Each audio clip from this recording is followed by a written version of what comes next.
everyone, Living Free Ashley here, and today we are making a yummy fudge brownie cake. Now this recipe comes from my friend Briana Rayner, hello, and it comes from one of her favorite cookbooks that has been well loved by her. The cookbook is called Rebar, and it's from Rebar Modern Food, which is a restaurant in Victoria. I've never been to it, but Briana raves about it, and it's the longest running vegetarian vegan restaurant on the island, I guess. It opened in 1988, and the cookbook was released in 2001. So this recipe is originally vegan, but not gluten-free. So she has gluten-freed it. And I have taken it and then made a couple changes as well, but still sticking very close to the recipe. So let's dive into this deliciousness. Start by preheating your oven to 325 degrees and greasing a cake pan or a square pan, whatever you'd like. I'm doing a circle pan today because that's how Briana does it. And then next, get out a medium bowl and a sifter. I know I don't usually do this, but I want to do right by this recipe. So sift 1.5 cups of gluten-free flour blend until all of the little bits have gone through and there's no more little bumps or lumps.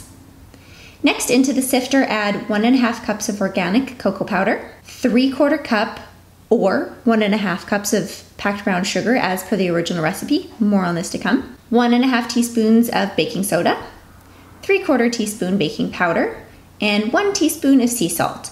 And then give that a good sift until everything goes through. My brown sugar was like the granulated brown sugar, so it was a little bit harder to go through the sifter, also known as a sieve. I know, I'm not using the right technical terms, but I'm not technically a chef. Anyway, so yeah, there's a few more little lumps that I had to work through. Oh, and then back to the amount of the sugar. So I don't like tons of sugar in my baking. However, because I cut the sugar in half, I think the cake didn't come out as moist as it should have. It was a little bit on the crumbly side. Still super flavorful and yummy, but if you want to go like full throttle like the original recipe, then just do the 1.5 cups of sugar. Okay, so now that everything is sifted through there, you just want to give the dry ingredients a good mix together, and you're going to set that aside. Next, add in 3/4 cups of coffee. Now, I used a hazelnut coffee, so up to you if you want to go dark, light, flavored, whatever you'd like. 3/4 cup of oat milk or other plant-based milk. Original recipe calls for soy milk, totally up to you. 1/3 cup of extra virgin olive oil or vegetable oil as per the original recipe. I just didn't have vegetable oil on me. And give that a good whisk together. And then next you want to add in the dry ingredients to the wet ingredients, or vice versa, it didn't really specify, and then mix that all together until it is nice and smooth and velvety, and you can get out as many as the lumps as you can.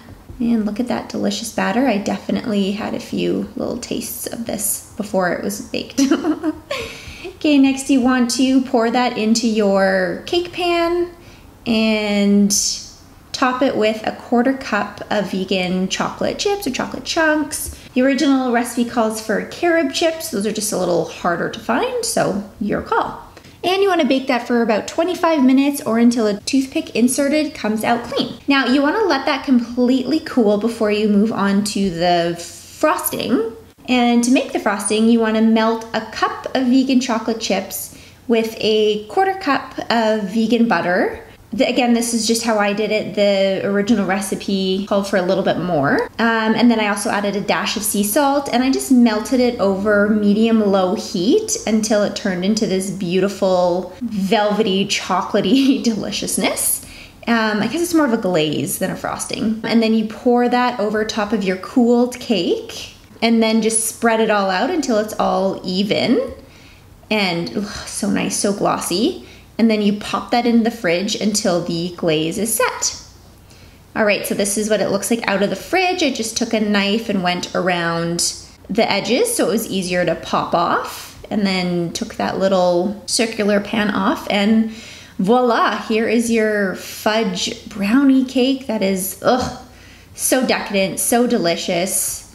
Give you a close-up of that goodness. And again, it is a little bit crumblier than it probably should be because of the reduced sugar, but I mean, I still ate the whole thing. So thank you, Briana, for this recipe, and thank you for more recipes to come. I'm excited to try those.